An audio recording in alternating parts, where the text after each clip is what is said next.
CMMS Radio talks about all things CMMS, computerized maintenance management software, focused on maintenance management. It's the people, the process, and the culture that make your CMMS journey a success. Welcome everybody. Mattias, thanks. I know you got a super busy schedule, but we felt that we had an opportunity here to get some of our industry analysts and some media that cover ETQ, SIG, and ALI together and answer a few questions from this morning. So with that, make sure your phones are cut off and we'll get started. He's on a very tight schedule, but we're going to try to cram as many questions in as we can. So anybody ready for the first question? Then we'll go right here. Ladies first. Great, go ahead. All right. So there are 4 key pieces to Octave.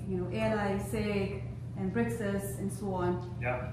And all 4 parts do things differently. Have different expertise area. Yeah. What synergies did you guys saw in these 4 to bring them together in one company? Yeah. Let's see how to answer this simplest way. So, maybe to prove my point is to say this: we were considering, or we have decided to move these businesses regardless of us spinning out or not. So it was not like we took a decision to spin out and then started looking for businesses to put in there. See what I mean? So if you take it simply, you could say ETQ, that Vic leads. I mean, they're in quality, right, and processes that are essential there. And to me, that fits it's quite easy to see how that fits with ALI and EAM and asset management and all of that. Right? I think and the Brixis piece, that one we actually initially acquired in 2018-19, I think, and initially it was with ALI. Then we moved it to Geosystems for a while and decided now it actually fits better with ALI. I mean, it's a CAD business, so I think it's a natural fit. I think the one that maybe is a bit more, of a stretch initially is the SIG business, right, the public safety bit. That frankly is a bit different than ALI if you look at go-to-market and so on. But what is common is, obviously, it used to be one company, Integraph, right? That's where it stems from. Those were the 2 divisions of Integraph. So we have a lot of synergy just in terms of, back office, common processes, and then we do think there are synergies, right? I mean, if you think about it at the highest level, it's an asset, right? Whether that's an oil rig or a city or, it's still an asset. So I'll stop there. That's the shortest answer I can give. And that does it. Thank you. Yeah. Okay. Greg, can I get you to identify yourselves and your affiliation too when you ask a question? I think you were next.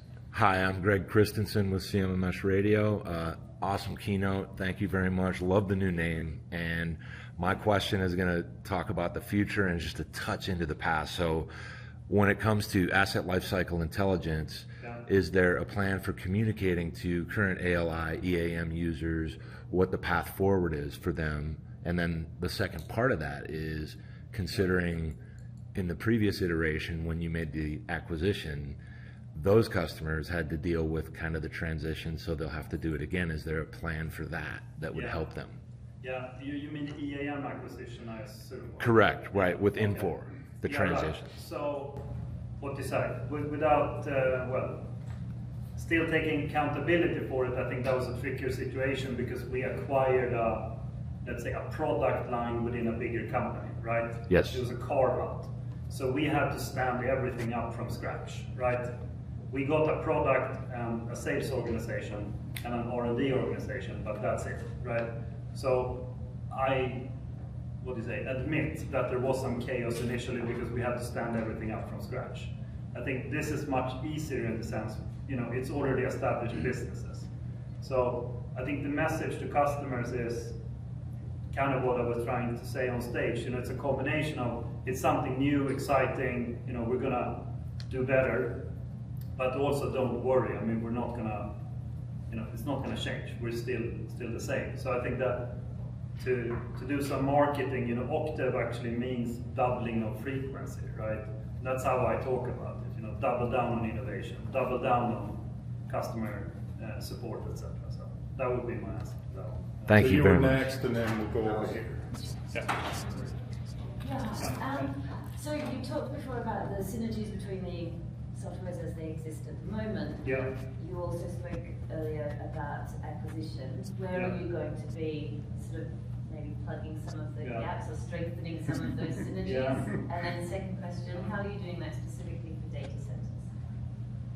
Acquisitions, or what we're doing for data? Or to create a more full spectrum for servicing that particular aspect. Yeah, so to start with acquisitions, will be easy but boring answer, because it's impossible to answer to say something interesting without saying too much. Right? So it's, what can I say? I've been with Hexagon a long time. You know, we've done close to 200 acquisitions, right? And so of course we're going to continue to do acquisitions. What I can say is, it will not be. We're not looking at something that will be adding a completely different leg of the business. So the way to think about it would be to strengthen the existing offer. That's as specific as I will get. On data centers, I mean, long story, but we are very active in that space, right? And I don't want to disclose exactly what customers we're working with right now, but there's several that used to, let's say, use simpler design tools to build those, but a lot of them are now looking at things like smart plant and more advanced integrated data. So I think the data center space will be huge for us. I'll go Allison next, and then John. So Allison works for IBC. I'm state and local public safety and smart cities. It seems to me that how you're going to be able to deliver on success in this new arrangement is to figure out how to leverage the innovations in the various other parts of the business while catering to this new focus. How functional are you going to do that? I mean, I would say, the good story with the company is that ALI is fully integrated. It's one company, right? It's one go-to-market, one sales force, one marketing, one R&D. It's not a collection of companies, right? And that is about $1 billion of the 1.5 that we are bringing together. And ETQ, we're well on the way, I would say. I mean, it's another, call it 6 months to a year or something, but it's going on. Brixis, I see, frankly, a little bit more as a standalone unit almost, right? If you think, I don't know how much you know about Brixis, but it's very much sold online and reseller. It's a little bit of a different go-to-market model. And our friends at SIG, I think, will take longer time, frankly. It's a bigger business, right? And I was talking more so about as well just what remains in Hexagon.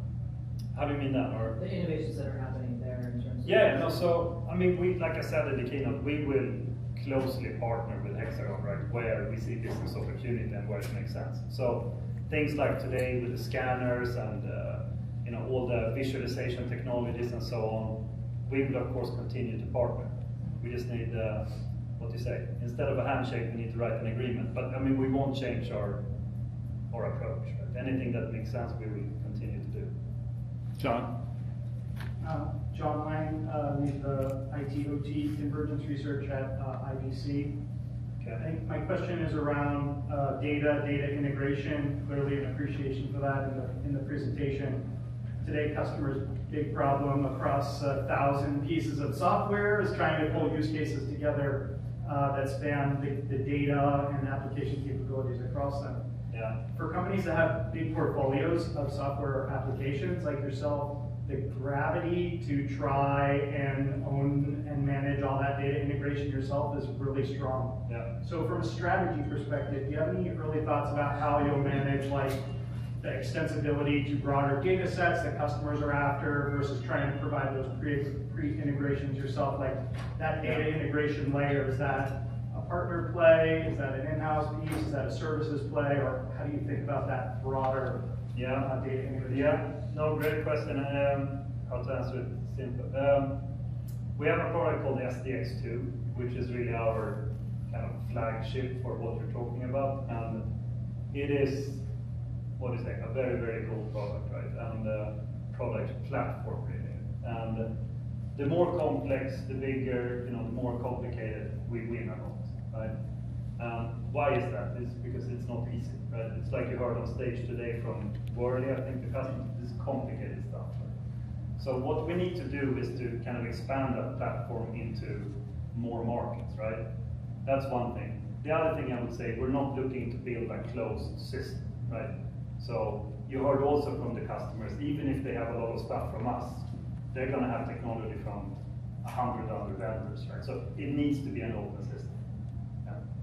Next. Mal. So Malavika Tomani from Britannics. I think you answered Jonathan's question. That was my same. So we talk about design, build, operate, protect. So it really resonates with us, and we call it the entire asset life cycle. So I think that resonates. And my question was exactly this: are you trying to bring in that design, build, operate, protect via your SDX platform in terms of the data? Because delivering intelligence at scale, what you're talking about, requires data at scale. So is SDX going to be your data platform as such? So I think You don't need an answer, you answered it yourself. Yeah. No, essentially, yes. And then SDX might look different, for different industries, right? But essentially, that's our strategy. Okay. So you're going to kind of customize it for different industries that you're targeting? I wouldn't say customize it. Think of it like configure it, right? I mean, the days of customization are over. Yeah. Okay. Brian, next question. Yeah, Brian Work, IGC. You talked about your cloud native approach. I was curious if you have any plans to encourage your on-prem or private cloud customers to transition over to the public cloud. Yeah, I mean, like this, that trend is happening whether we encourage it or not, right? And historically, we've always had the approach, the customer decides, right? We haven't pushed them one way or the other. We said, buy any way you like. I think going forward, we're not going to force anybody to switch, but we're probably going to incentivize. Yeah. Next question. Right here. Kenneth? Hi, Kenneth Wong, editor for DE247. I think in the keynote I heard that Octave is going to be a unicorn company from day one. Yeah. Are you talking about it purely from market value, or is there something disruptive that you plan to deliver? I mean, to be frank, I mean the play was probably on the unicorn from a stock market. That was kind of the play on it. But I do think we are unique. I mean, I will probably need more time than here, but I would argue that, to my knowledge, we are the only company in the world that can natively connect the data from design, build, operate, protect. I don't know any other company that has that mission. There are a lot of companies that have solutions in all of these different boxes, but we are actually trying to natively connect the data. Thank you. Yeah. Alice? You talk often, or have talked historically, about the whole notion of TechNet, and now it seems as agencies and government organizations might match how they start to digitally transform, there's a certain level of process debt that is associated. Are you guys seeing that?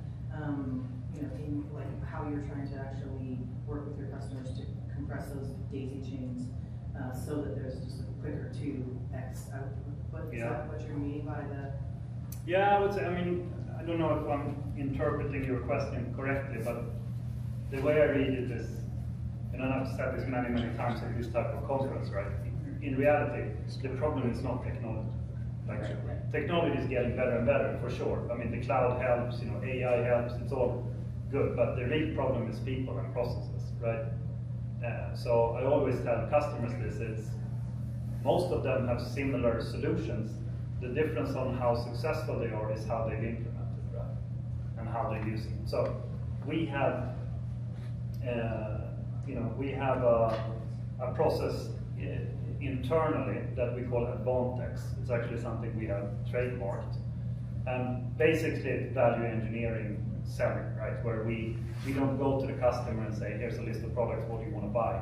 We say, what's your problem? Let's create a business case. And at the end of that process, that might be 3 months, we might talk about the product. But you see what I mean, right? So it's really about, like you were, I think, alluding to, how do you change your process rather than just buy what I said in the keynote, the next shiny object, right? Yeah. Next question will be Scott. Yeah. Hi, Scott MacKenzie, Industrial Talk. Let me ask you about the customer.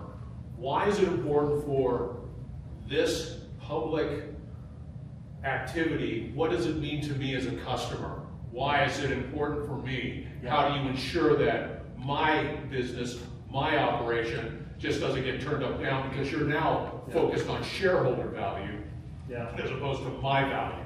Yeah. Tough question. That was a big wrestling. No, that's good. It's good training for me. But no, like this, to be honest, I mean, we're a publicly listed company today. Right? We're Hexagon, so that doesn't really change. But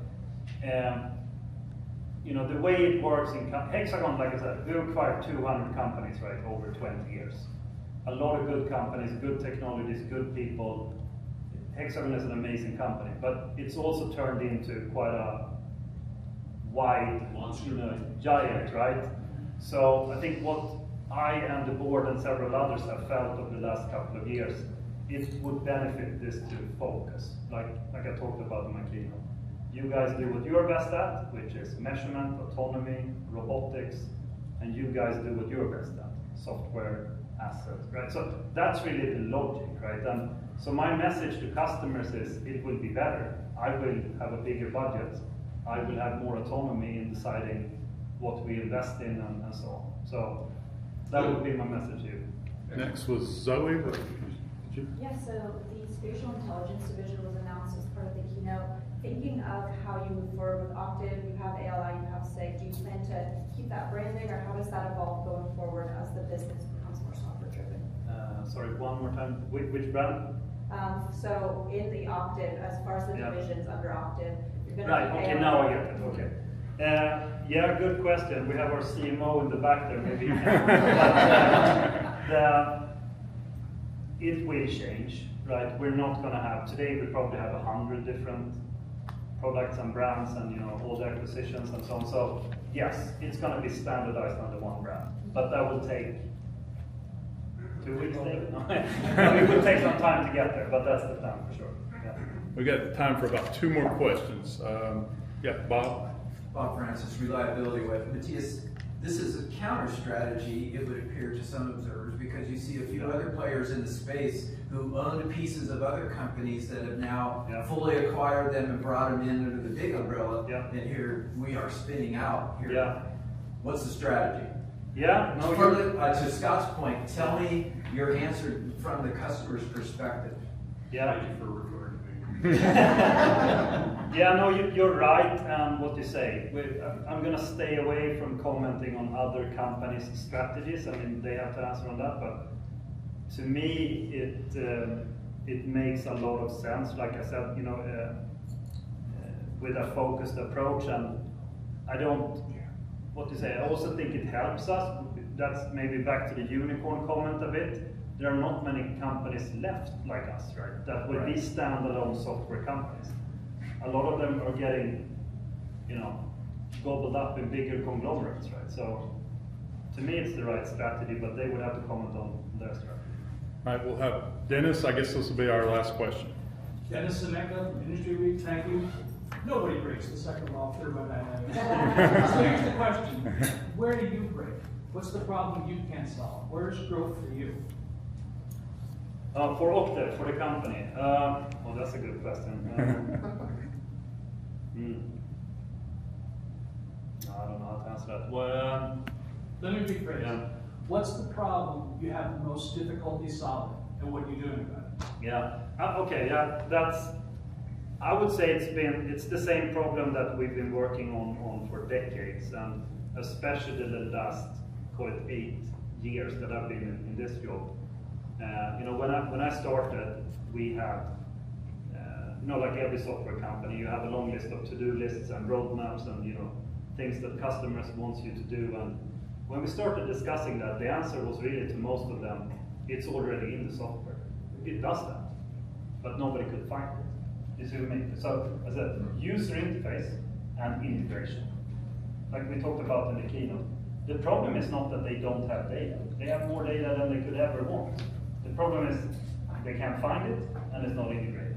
And I would argue that we are, like I said, unique in our approach. Are we perfect? No, right? So the faster we can, you know, improve this problem, the better we will be, the faster we will grow, and the happier our customers will be.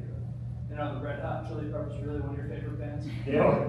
I've had Can't Stop stuck in my head. So thank you so much for that. All right, and with that, we'll end it up. Mattias, thank you. Cool. Appreciate it. Thanks everybody for coming. Did you find this episode helpful?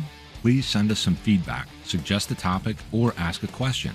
Reach out to CMMS Radio if you need a co-pilot on your CMMS project. Visit CMMSradio.com and use the What's on Your Mind link. Thank you for tuning in to CMMS Radio, your resource for all things CMMS, from selection to implementation